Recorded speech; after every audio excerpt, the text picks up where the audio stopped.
عقدة من لساني يفقه قولي بجاه النبي وصحبه وآله. اللهم إنا نسألك علما نافعا وعملا صالحا ونسألك أن تفقهنا في الدين وتفتح علينا فتوح العارفين تعلمنا التأويل وتهدينا إلى سواء السبيل. أما بعد. Hadirin muhtaromin wal mukarramin, para bapak ibu, para masyayikh, para sesepuh jamaah yang mudah-mudahan selalu dirahmati oleh Allah Subhanahu wa taala. Alhamdulillah, subuh ini kita dapat melanjutkan kembali kajian kita mengkaji hadis Arba'in Nawawi dalam keadaan sehat wal afiyah. Mudah-mudahan kita yang hadir dan keluarga kita selalu mendapatkan keberkahan dari Allah Subhanahu wa taala, dimudahkan segala urusan kita, diangkat penyakit-penyakit kita. Mudah-mudahan diberikan ilmu yang manfaat, yang membawa kebaikan fid din wa dunya wal akhirah. Amin ya rabbal alamin. Bismillahirrahmanirrahim. Melanjutkan pembahasan hadis ke-34 tentang taghyirul munkar wa maratibuhu. Tahapan-tahapan dalam mengubah atau memperbaiki kemungkaran. Kula waos malih hadise An Abi Sa'id Al-Khudri radhiyallahu an, hadis dari sahabat Abu Sa'id Al-Khudri. Qala, beliau menuturkan, sami'tu, saya mendengar Rasulullah sallallahu alaihi wasallam yaqulu, Rasulullah bersabda, man ra'a minkum munkaran falyughayyirhu biyadihi. Siapa di antara kalian yang melihat kemungkaran, maka hendaklah ia ubah, ia perbaiki, biyadihi dengan tangannya, dengan kekuasaannya. Fa illam yastati' fa bilisanih, kalau tidak mampu maka dengan lisannya. Fa illam yastati' fa biqalbi, kalau tidak mampu maka dengan hatinya. Wa dzalika ad'aful iman, hal itu adalah paling lemahnya iman. Rawahu Muslim, hadis sahih riwayat Imam Muslim. Di pertemuan sebelumnya kita sudah membahas sebagian darinya. Bagian yang pertama yaitu jika kita melihat kemungkaran dan bisa kita ubah dengan tangan, maka ubah dengan tangan. Bisa mengubah dengan kekuasaan, ubah dengan kekuasaan. Dengan syarat kemungkarannya ini bukan kemungkaran yang kita tajassus, bukan cari-cari kesalahan orang. Makanya Nabi bilang ro'a, kalau melihat ada kemungkaran di depan kita, bukan mencari-cari kesalahan orang. Kalau kesalahan orang, selama itu dosanya antara dia dengan Allah, biarkan, tidak usah dicari-cari. Lain halnya kalau kemungkaran yang tersembunyi itu berkaitan dengan hak orang, nah, baru dicari. Lek maling ya digoleki, sapa sing nyolong ya digoleki. Kalau pembunuhan ya dicari. Kalau pokoknya hal-hal berkaitan dengan hak manusia dicari. Tapi kalau hak Allah, ada orang minum khamr sembunyi-sembunyi, biarkan. Ada orang ngapunten naudzubillah min dzalik, zina sembunyi-sembunyi, ya biarkan. Tapi kalau dia lakukan terang-terangan, nah, tidak boleh dibiarkan. Sebagaimana yang telah lalu, ada ceritanya Sayyidina Umar itu, ketika beliau lagi patroli malam, ya, dengar ada dari balik tembok terdengar ada suara orang mabuk. Akhirnya beliau lompat temboknya itu kan. Nah, singkat cerita itu sudah diceritakan di pertemuan yang lalu. Ya. Malah Sayyidina Umar yang salah ternyata. Ya.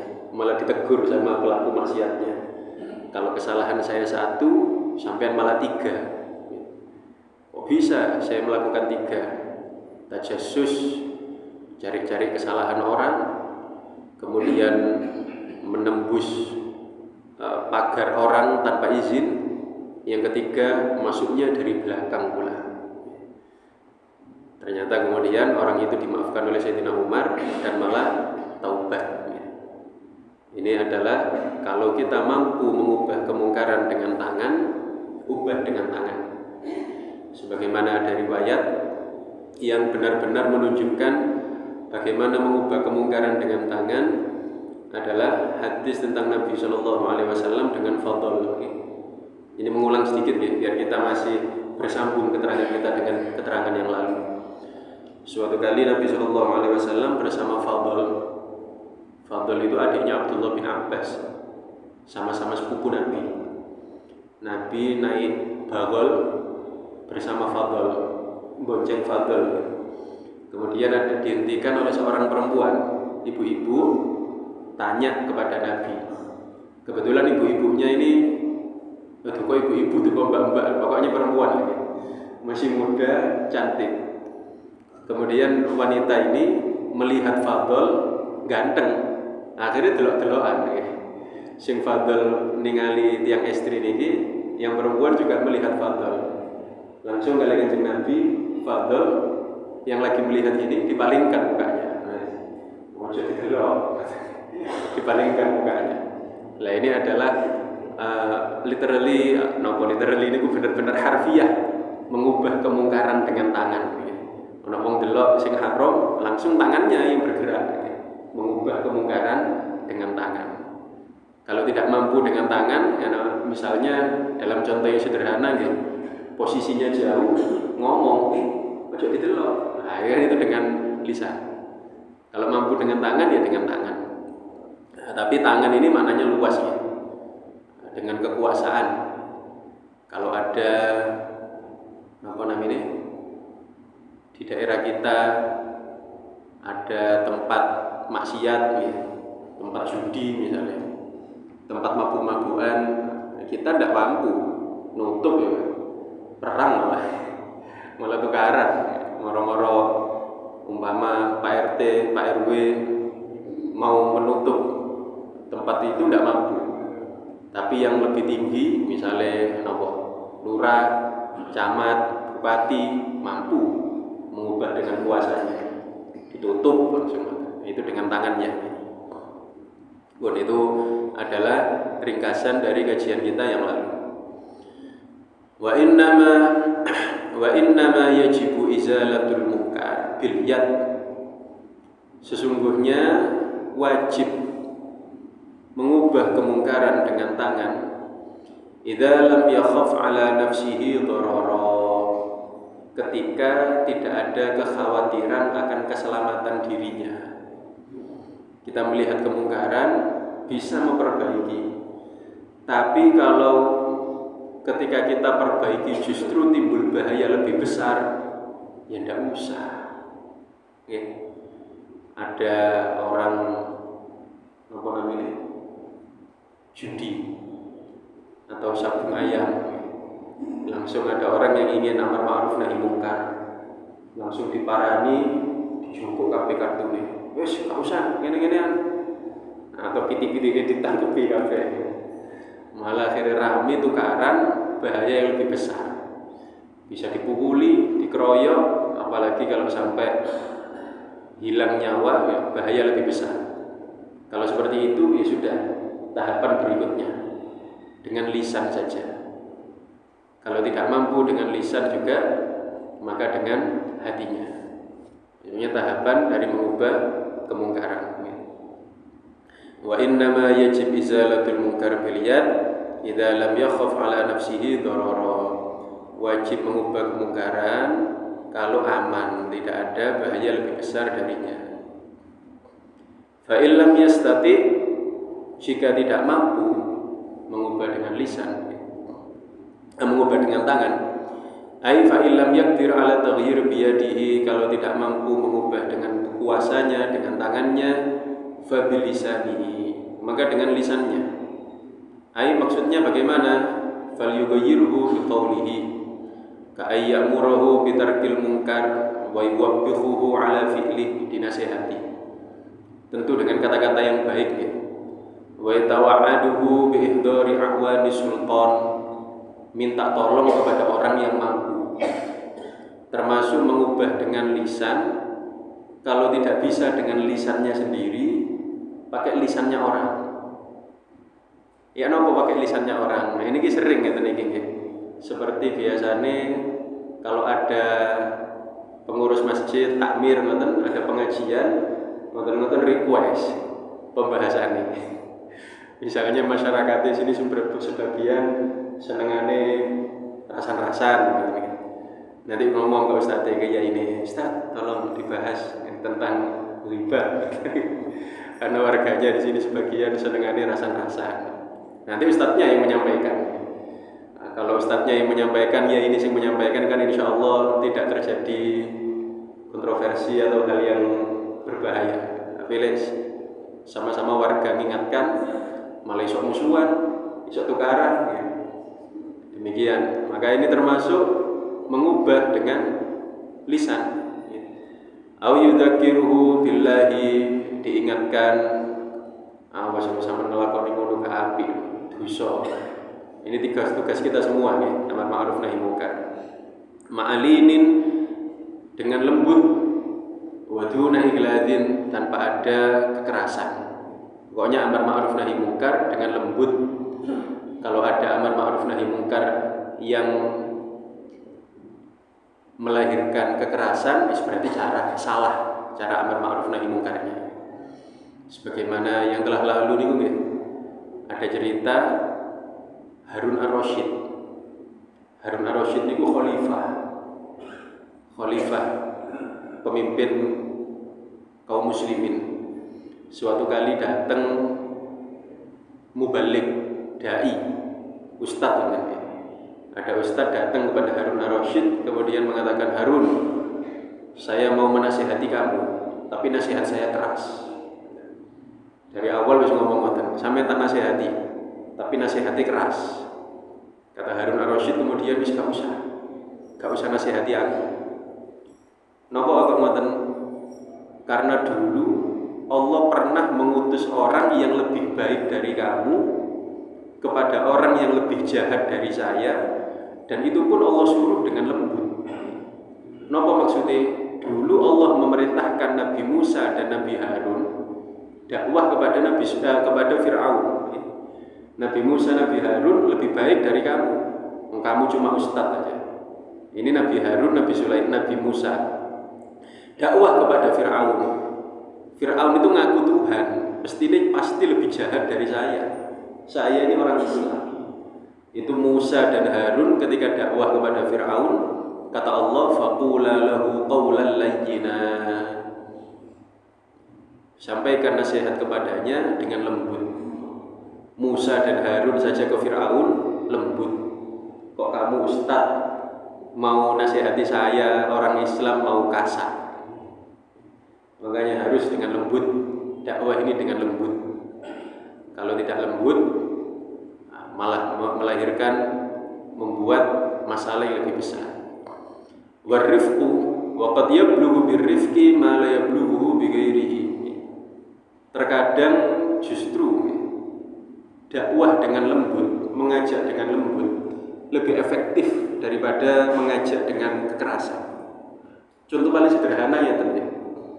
Contoh paling sederhana, ngajak anak sholat, ngajak anak ke majelis taklim misalnya ya. Daripada diancam, itu lebih efektif kalau dikasih hadiah. Ayo melok ayah nang masjid, lek gak tak samblek ya. Ini mau amar ma'ruf tapi caranya ngoten. Lek gak gelem melok ayah nang masjid, tak sambleki sampean. Kata keimanan, kata sekolah nomor. Tentu lebih efektif. Ayo ikut ayah ke masjid, nanti tak belikan es krim. Ayo ikut sholat jamaah ke masjid, nanti tak belikan mainan. Tentu ini lebih efektif. Mengajak dengan kelembutan lebih efektif daripada mengajak dengan ancaman, dengan kekerasan. Ini ada contoh yang paling sederhana gitu.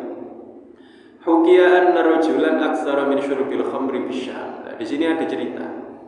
Di masa kepemimpinan Sayyidina Umar ada laporan ada orang senang minum khamr.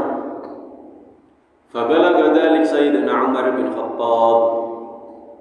radhiyallahu taala anhu dilaporkan ke Sayyidina Umar, ada orang suka minum khamr katanya. Sing wadul ngeten iki biasanya kepingin ada orang dihukum gitu. Ternyata Sayyidina Umar dengan kebijakannya tidak dipanggil, diancam cambuk, tidak. Napa fakata balahu, malah ditulis surat. Suratnya berisi ayat Hamim tanzilul kitabi minallahil azizil alim ghafiriz dzambi wa qabilit taubi syadidil iqabi dzit taul la ilaha illa huwa ilaihil masir. Malah diperingatkan tentang ayat ini, menceritakan bahwasanya siapapun orang berbuat dosa selama dia mau taubat pasti diampuni dan diterima taubatnya oleh Allah Subhanahu wa taala. Malah dinasihati, Mas, sampean ingat bahwa Allah menerima taubat. Seberapa besar pun dosanya sampean, selama sampean mau taubat pasti diterima sama Allah Subhanahu wa taala. Jadi tidak diancam, dicambuk, nopo mboten. Cuma diingatkan bahwa Allah akan menerima taubatnya selama dia mau bertaubat. At-tasdiq as-sidqu minallah fi nahyi 'anil munkar. Memang napa namine orang amar ma'ruf nahi munkar itu tugas kita semua. Tapi ya tidak semua orang mampu melakukan. Kenapa tidak semua orang mampu melakukan? Tidak tahu caranya. Padahal amar ma'ruf nahi munkar itu sederhana kan ya?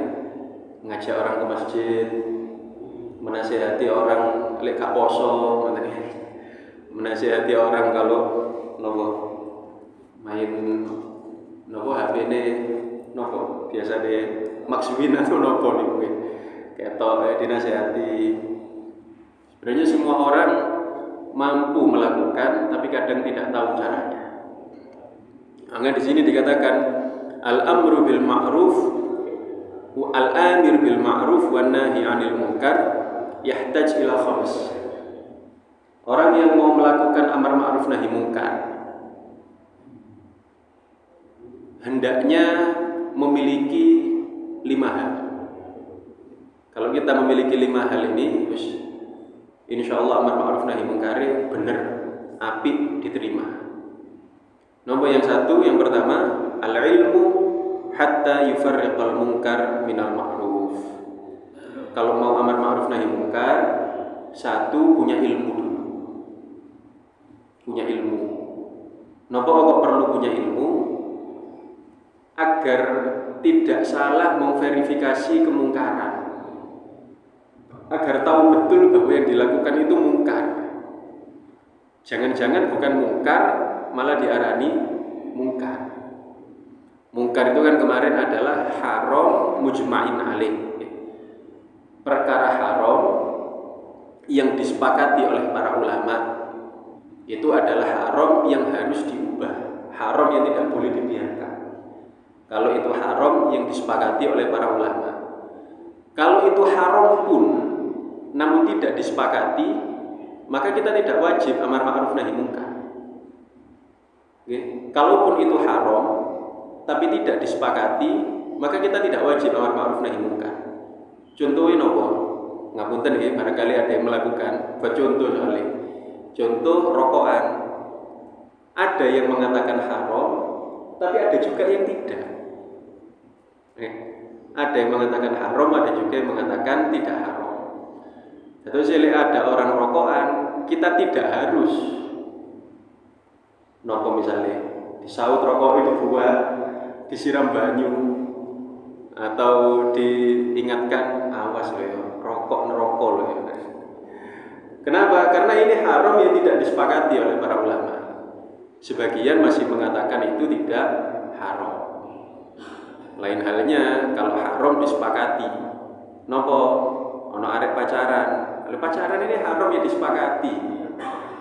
Maksudnya disepakati ini disepakati oleh ulama gitu. Bukan kesepakatan orang awam. Nah, kula jenengan ono arek pacaran api. Arek pacaran kok api. Malah ngapunten ada sebagian orang tua, insya Allah boten kula jenengan ya. Lek anake gak duwe pacar malah gak payu rek anakku rek. Lek wis pacare dibawa nang omah malah bagus. Bagus, masa depan sudah cerah. Tapi kita harus sampaikan tetap. Kita tetap harus sampaikan nopo bahwa pacaran ini haram. Pacaran ini haram, disepakati oleh para ulama. Kenapa tetap harus disampaikan? Karena jika di satu generasi membiarkan kemungkaran, di generasi berikutnya akan dianggap itu tidak mungkar lagi. Kalau ada satu generasi yang membiarkan kemungkaran, di generasi berikutnya tidak lagi dianggap mungkar. Melainkan tetap harus kita sampaikan. Harus ada di setiap generasi orang-orang yang berani menyuarakan hukum Allah. Tetap harus sampaikan. Nah ini lek wonten sing pacaran, delok arek pacaran, nah itu tadi tahapannya. Kalau bisa dengan kuasanya nopo? Misalnya anake, nak, ayo pulang terus, gak usah mulai, gak usah pacaran, menilang Surabaya ya. Taruh Surabaya. Ini dengan kuasa kan anake, jadi dengan tangannya. Kalau tidak mampu dengan lisannya, anak itu nggone, mas sampean abai sampean umi sampean iku seneng melok pengajian kok anake malah ngono kaya sakno abine sampean umi sampean dengan lisan. Tidak mampu juga ingkar dengan hati. Harus dengan hati ini sudah paling lemahnya iman kan dikatakan Nabi kan. Kalau dengan hatinya pun sudah tidak ingkar, yang ingkar itu iman paling lemah. Kalau tidak ingkar sudah di luar koridor keimanan. Kalau membiarkan hal-hal seperti itu. Nah, jadi yang pertama yang dibutuhkan dalam hal amar ma'ruf nahi munkar, ilmu. Biar tidak salah sasaran. Jangan yang bukan munkar dianggap munkar. Seperti yang terjadi sebagian kelompok ya. Wong kumpulan ya, tahlilan dianggap wah bid'ah dibubarno. Padahal kan masih mukhtalaf. Ada yang membolehkan, ada yang tidak. Oh, kita tidak pungkiri itu. Kita tidak pungkiri. Ulama-ulama kita membolehkan. Ada ulama yang lain tidak membolehkan, dianggap bid'ah. Akhirnya mungkin sing kelompok niku ana wong tahlilan dibubarno. Mungkar harus dibubarkan. Lah ini salah memverifikasi mungkar ya. Tidak seperti ini caranya mengubah kemungkaran. Ilmu dulu dibutuhkan agar tidak salah apa yang mungkar, apa yang tidak mungkar. Yang kedua kemudian al-ikhlas wal i'zazuddin, butuh keikhlasan. Tujuannya adalah menjaga agama, menjaga kemuliaan agama. La li hamiyati nafsihi, bukan untuk melindungi diri sendiri. Kama waqa fi qissati sahibi syajarah alladzi rawaha Ikrimah radhiyallahu anhu. Seperti ceritanya ini termasuk cerita yang masyhur. Ini kula inget singen wonten ten TV di film Lorong Waktu itu. Kula tasih alit, ternyata ini adalah riwayat dari sahabat Ikrimah radhiyallahu anhu. Ini cerita yang masyhur, kula ingatkan ya. Dahulu ada cerita sebelum masanya Nabi SAW, ada satu kampung nyembah pohon. Kemudian ada orang mau amar ma'ruf nahi munkar. Berani orang ini, langsung ambil kapak pergi ke pohon itu, mau ditebang pohonnya. Pohon yang disembah oleh orang-orang kampungnya mau ditebang. Pas mau nebang pohonnya dihadang oleh iblis. Ya ini kan cerita yang masyhur, insya Allah mesti kita pernah tahu.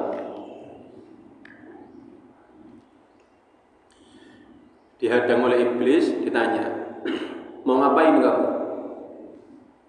Saya mau nebang pohon ini. Ini tempat kemungkaran. Saya mau membela agama Allah. Akhirnya kamu harus melewati saya dulu, kata iblisnya. Akhirnya tarung kali iblisnya kalah, singkat cerita. Kemudian kata iblisnya, wis gini aja, jangan ditebang, sampean pulang, nanti setiap hari di bawah bantali sampean tak kasih uang. Kan ngoten ceritanya. Temen ah? Iya temen kata iblis. Temen. Akhirnya tidak jadi ditebang pohonnya, pulang. Betul, besoknya tidur, bangun, dibuka bantali, ada duit. Seneng, duit tak iblis iki kok. Ternyata disuap oleh iblis hadis sebelumnya. Ini ternyata yang menyuap iblis. 2 hari, 3 hari berlaku seperti itu. Hari keempat tangi turu, kau nak duit, besok sama iblis. Akhirnya diambil lagi kapaknya. Oh tak tebang gitu, tak tebang pohonnya.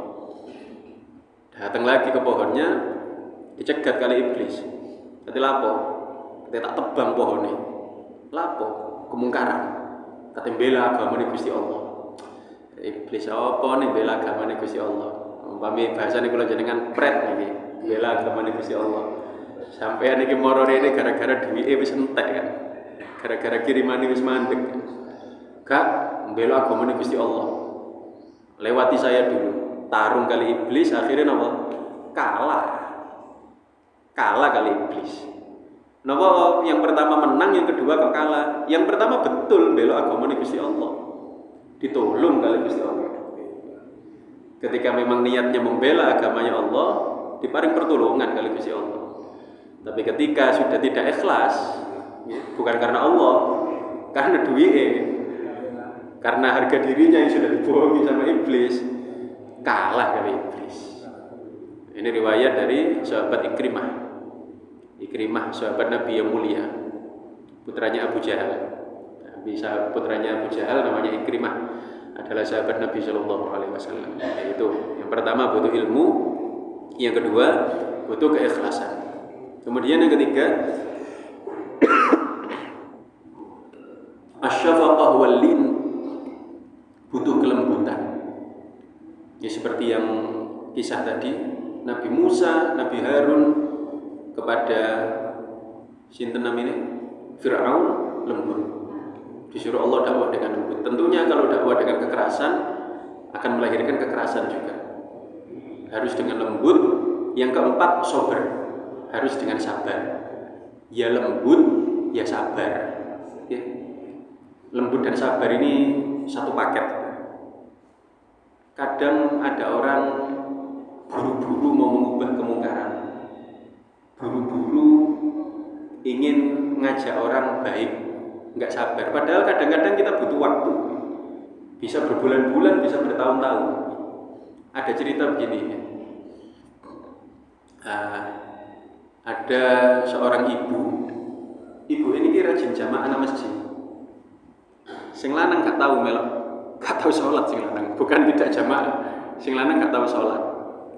Lapor ten apa Yai, tolong suami saya itu dinasihati kok, pengen sholat, diiling non rokok. Kata ibunya, diiling non rokok lek gak sholat. Ibunya rajin ke masjid jamaah, bapaknya tidak pernah sholat. Lapor ke kiai, tolong suami saya diingatkan. Ini mungkin terjadi kepada kita ya. Barangkali. Lah ini ada ibroh, ada pelajaran. Akhirnya untung kiainya bijak. Kiainya benar-benar kiai yang waskita, memiliki kebijaksanaan. Akhirnya dawuh ya ini wis ngeten ae. Suami sampean pijeti bendino. Sampean senengno. Masakan senengane apa sampean gaekno. Sampean pijeti sampean senengno. Wong gak salat kok dikiken pijeti. Terus segitu wis ta sampean lakoni. Jadi pijeti, setiap hari dipijeti, dibikinkan makanan yang enak. Dapat 1 minggu, 2 minggu, sampun yai, katanya ibunya. Wis, saniki sampean engko lek nang masjid, njaluk terno mbek bojone sampean. Njaluk diterno. Digonceng sepeda. Akhirnya ya mau karena wis seneng. Wis dipijeti pirang-pirang dino kan lulu. Suaminya lulu. Akhirnya ya tolong teraken ten masjid ya, diterno mbek sing lanang. Mari diterno, didukno tok mulai. Tapi bertahap, makanya butuh sabar, butuh kelembutan dan sabar. berhari-hari, berminggu-minggu nganter ke masjid pulang. Akhirnya ngene sing wedok ya gak usah mantuk sampean, enten ono nang kono iku. Wong aku wiritan yo gak suwe, mari salat wiritan dulu mari marang timbangane ngenteni sampean. Akhirnya ditunggu, sampai sing lanang gak mulai dinteni nang masjid. Sik gak melok salat. Meneh-meneh maneh mungkin berbulan-bulan kali ini. Bahkan mungkin sampai setahun juga. Mungkin wis oleh suwe tumbasno sarung anyar sing apik. Kelambi.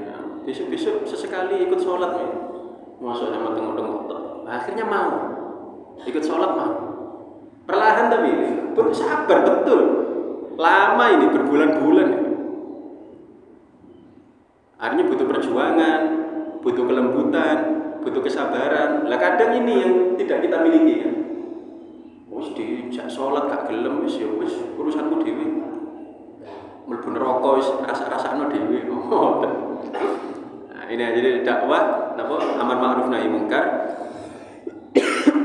butuh kesabaran, butuh kelembutan. Butuh ilmu, butuh keikhlasan, lembut, sabar. Yang kelima, al-amil. Kalau bisa ya orang yang amar ma'ruf nahi mungkar itu mengamalkan apa yang dia ajarkan agar tidak termasuk dalam firman Allah atamuruna an-nasa bil birri wa tansawna anfusakum. Kalian mengajak orang melakukan kebaikan tapi lupa pada diri kalian sendiri. Memang melakukan dan mengajak ini beda. Sebenarnya ayat ini atamuruna an-nasa bil birri wa tansawna anfusakum sebenarnya turun kepada orang-orang kafir sebenarnya. Jadi dahulu orang-orang ahli kitab itu mereka kan tahu Nabi Muhammad itu nabi betul.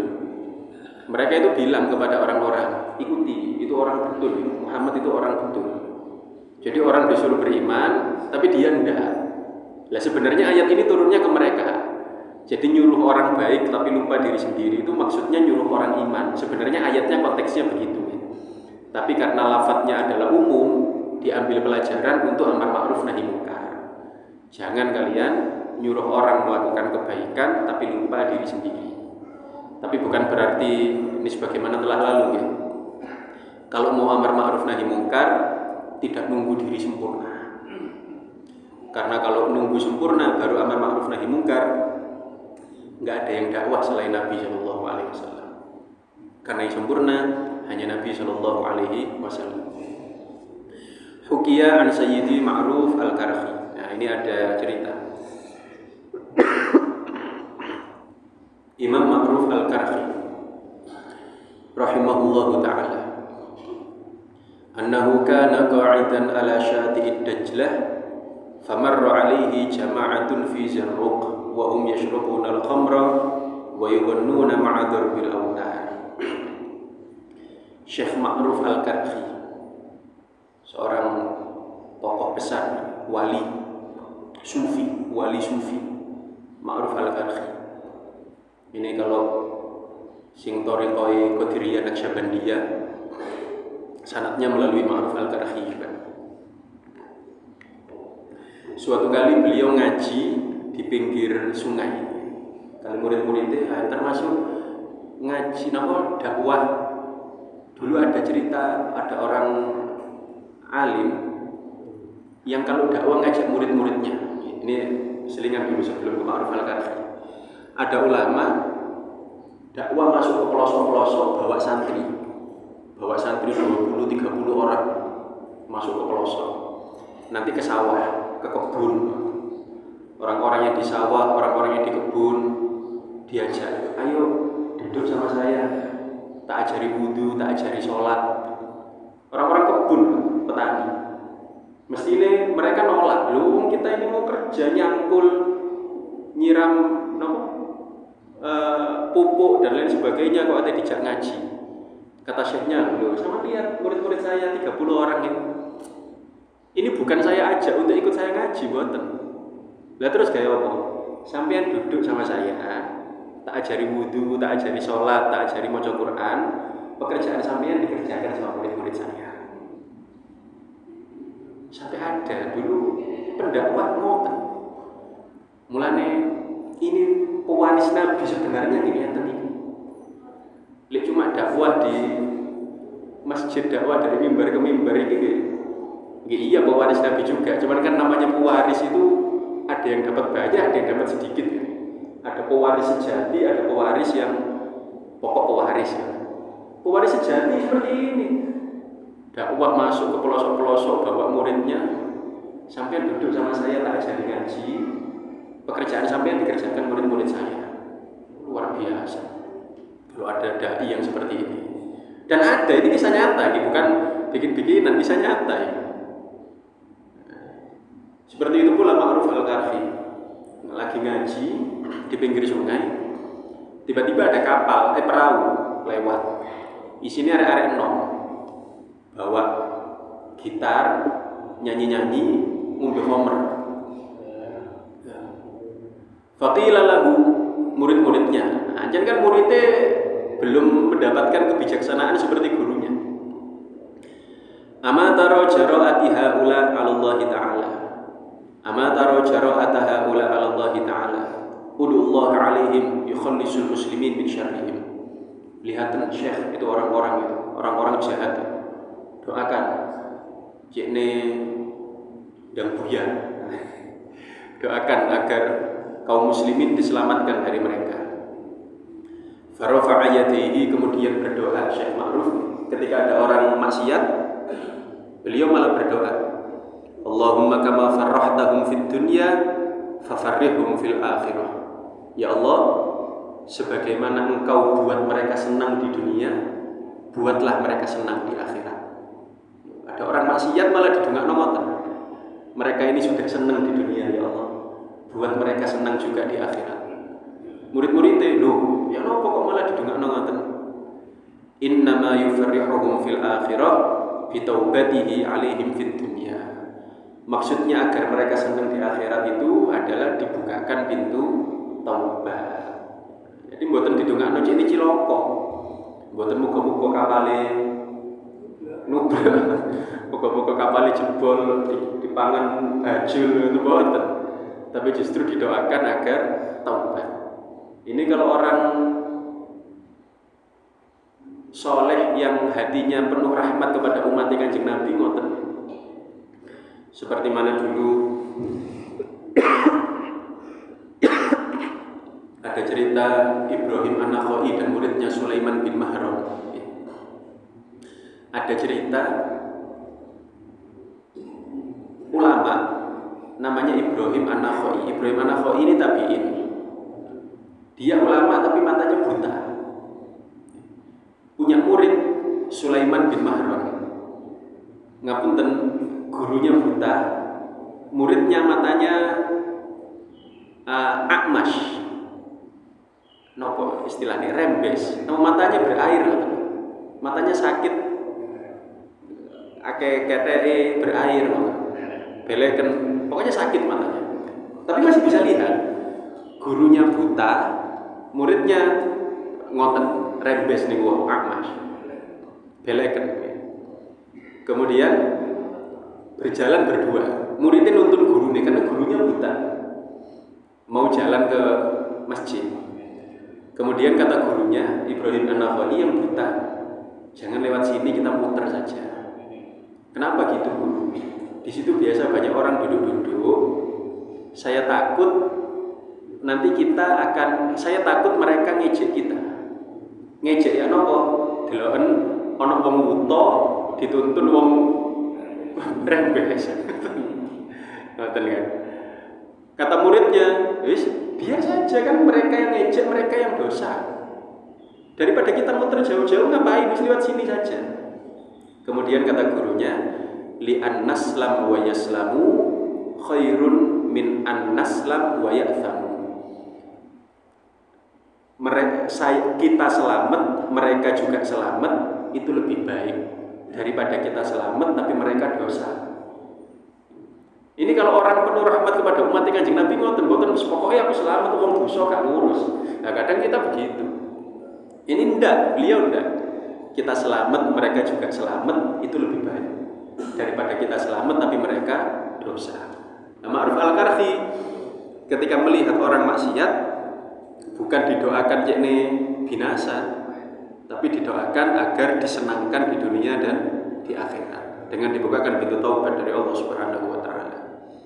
Ba'dul athar fil amri bil ma'ruf wan nahyi 'anil munkar. Amar ma'ruf nahi munkar itu kan perintahnya di Quran jelas.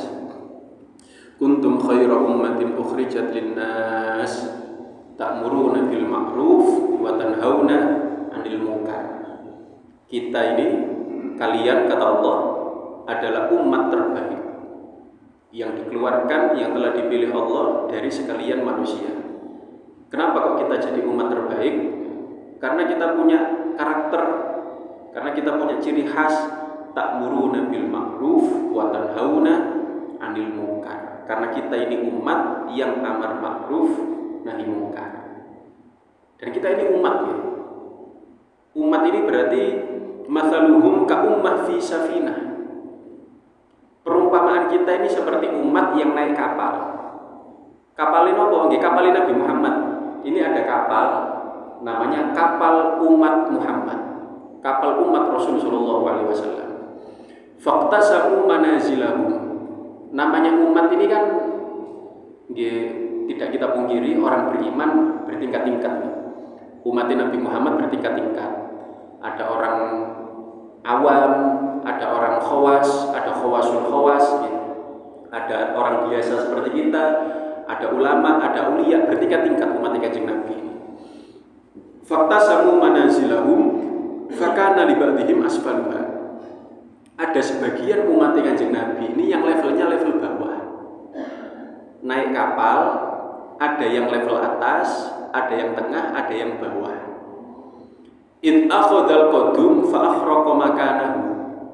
Tiba-tiba sebagian penumpang kapal ini yang tinggal di bawah merusak lambung kapal. Fa in tarakuhu gharaku wa in mana'uhu salimula. Inilah sekarang adalah bagaimana respon penumpang yang lain. Yang tengah dan atas ini gimana?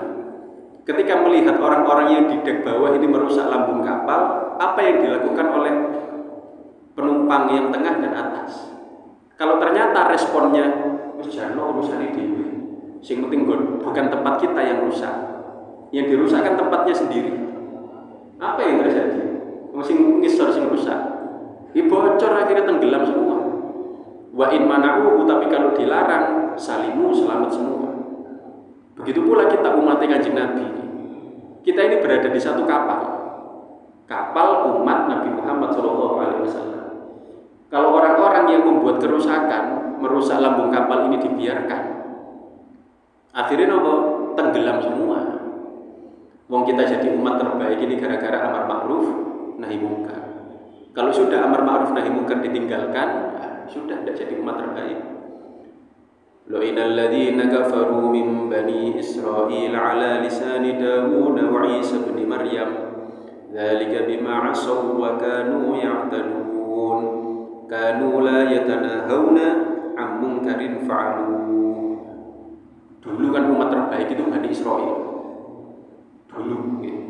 Sebelum masanya Nabi sallallahu alaihi wasallam, umat terbaik adalah Bani Israil. Tapi kemudian mereka hilang statusnya sebagai umat terbaik. Napa di Al-Qur'an ini surat Al-Maidah 7879 penyebabnya adalah kanu la yatanahawna an munkarin fa'alu. Mereka membiarkan kemungkaran yang dilakukan oleh sebagian mereka. Ada orang melakukan kemungkaran dibiarkan. Malah akaluhum, berteman dengan mereka. Dibiarkan saja sampai mereka dilaknat melalui lisannya Nabi Daud dan Nabi Isa. Napa maksudnya dilaknat di lisannya Nabi Daud dan Nabi Isa? Umatnya Nabi Daud ketika meninggalkan nahi munkar, musihu qirodah. Ini tafsir Jalalain. Musihu qirodah. Mereka diubah oleh Allah jadi monyet. Kemudian yang umatnya Nabi Isa, musihu khanazir. Mereka diubah jadi babi. Gara-gara meninggalkan kemungkaran, diubah jadi monyet, diubah jadi babi. Tapi ini ya, umatnya Nabi Musa juga ada. Nabi Daud, Nabi Isa yang diubah jadi monyet, jadi babi, mereka sudah mati semua. Ini kan ada orang menghubung-hubungkan.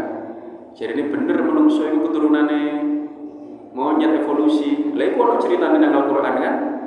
Ada manusia yang diubah jadi monyet. Lah manusia sekarang keturunannya dia, tidak. Tidak.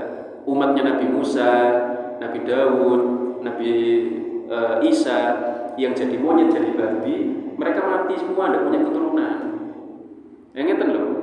Mereka itu mati karena susah. Saat ini wonten lari enem, moro-moro wajah muncul jerawat akeh. Susah, gak gelem mangan, gak gelem metu omah, gak gelem ketemu wong, gara-gara wajahnya kata jerawate. Ya napa wong moro-moro dadi bedes. Apa mereka bisa menikmati hidup? Ini mereka nggak punya keturunan, mati semua. Umatnya Nabi Musa, Nabi Daud, dan Nabi Isa yang jadi monyet, jadi babi, mati semua, nggak ada. Jadi tidak benar tentang teori evolusi bahwa manusia keturunan monyet dihubungkan dengan ayat ini, tidak benar. Dan termasuk apa namanya keistimewaan umatnya Nabi Muhammad adalah dijamin, dijanji sama Allah, umatnya Nabi Muhammad tidak ada bala masakh, tidak ada musibah, ujian masakh. Masakh ini apa itu tadi? Diubah bentuk, jadi monyet, jadi babi. Ada yang jadi katak juga dulu di umat-umat Nabi terdahulu. Janji Allah umatnya Nabi Muhammad gak ada yang seperti itu. Dikutuk makanya. Mulanya cerita napa yang jadi babi? Malin kundang ya. Malin kundang. Kemudian ada napa, ada yang jadi anjing juga ya. Kemudian ada yang jadi ikan pari dulu. Nah itu umatnya Nabi Muhammad, Allah janjikan tidak akan ada yang seperti itu. Nanti di akhirat ada. Nanti di akhirat. Mulanya itu mriki ada hadis bahwasanya man sami'a ahadan yaf'al munkaran wa lam yanha jaa yaumal qiyamah asam waqtu al-udhunain. Bagian-bagian terakhir ini. Siapa yang melihat kemungkaran mampu dia perbaiki tapi dia biarkan, maka di hari kiamat dia akan datang asam tuli waktu al-udhunain, telinganya hilang. Bijing-bijing yaumil kiamah ya. Umpami tentunya jeneng kenal lho. Wong iki biyen nang dunya duwe kuping kok saiki kupinge ilang. Nah, di kupinge wong iki. Lah niku antarane. Karena dia ketika mendengar kemungkaran mampu dia ubah mampu tapi dia biarkan. Kupinge ilang. Yuhsyaru wa qala Abu Umamah radhiyallahu taala an yuhsyaru nasun min hadhil ummah ala suratil qiradah wal khanazir. Akan datang di hari kiamat sebagian dari umat ini datang wujudnya seperti monyet dan babi. Napa bimula siqatihim ahlal ma'asi wa tarkihim nahyahum wa hum yaqtirun. Karena mereka berkawan dengan ahli maksiat dan membiarkan mereka melakukan kemungkaran padahal mampu untuk dicegah. Jadi ada juga nanti loh, Pak iki, Bu iki kok wajahnya jadi bedes, kok wajahnya jadi babi. Lantaran itu ada kemungkaran yang mampu dengan catatan mampu. Kalau tidak mampu ini bukan ada tahapannya. Mampu dengan tangan, tidak mampu dengan lisan, minimal dengan hati. Jangan sampai kita melihat kemungkaran itu sebab urusannya dewi. Lah urusannya dewi itu tadi kapal-kapalnya dewi. Lu bukan kapalnya dewi, kapal kita ini. Ini kita berada di kapal yang sama, umat Nabi Muhammad. Ketika kita membiarkan orang merusak lambung kapal, semuanya akan tenggelam dalam lautan. Masalahnya lautan ini bukan lautan air, lautan murka Allah. Lautan murka Allah. Tsumma inna hadzal hadis qa'idatun min qawaidid din, rawahu Muslim rahimahullahu taala. Hadis ini adalah hadis sahih yang diriwayatkan oleh Imam Muslim rahimahullahu taala. Mungkin kalau dengan dijadikan benar-benar bagian dari umat Nabi Muhammad SAW, umat terbaik. Ta'muruna bil ma'ruf wa tanhauna 'anil munkar wa tu'minuna billah. Karakter umat terbaik ini amar ma'ruf, nahi munkar, iman kepada Allah. Mudah-mudahan kita benar-benar menjadi golongan tersebut, syuhada 'alan nas, yang nanti di hari kiamat akan menjadi saksi atas umat-umat lainnya. Mudah-mudahan kita diberikan taufik wal hidayah, diberikan taufik kekuatan untuk melakukan ibadah, bagi ditegakkan kita amar ma'ruf nahi munkar. Mudah-mudahan keluarga kita dibimbing oleh Allah Subhanahu wa taala, dijauhkan dari berbagai kemungkaran. Amin ya rabbal alamin. Bismillahirrahmanirrahim. Allahumma shalli wa sallim wa barik ala sayyidina Muhammad wa ala ali sayyidina Muhammad. Walhamdulillahirabbil alamin. Allahumma arzuqna fahman nabiyyin wa hifdzal mursalin wa ilhamal malaikatil muqarrabin. Allahumma aghnina bil ilmi wa zayyinna bil hilmi wa akrimna bit taqwa wa jamilna bil afiyah ya arhamar rahimin. Rabbana atina fid dunya hasanah wa fil akhirati hasanah wa qina adzabannar. Wa sallallahu ala sayyidina Muhammadin nabiyil ummi wa ala alihi wa sahbihi wa baraka wa sallam. Walhamdulillahi rabbil alamin. Subhanallahumma bihamdik asyhadu an la ilaha illa anta astaghfiruka wa atubu ilaik. Allahumma waffiq ila aqwamit thoriq wa lafu minkum. Assalamu alaikum warahmatullahi wabarakatuh.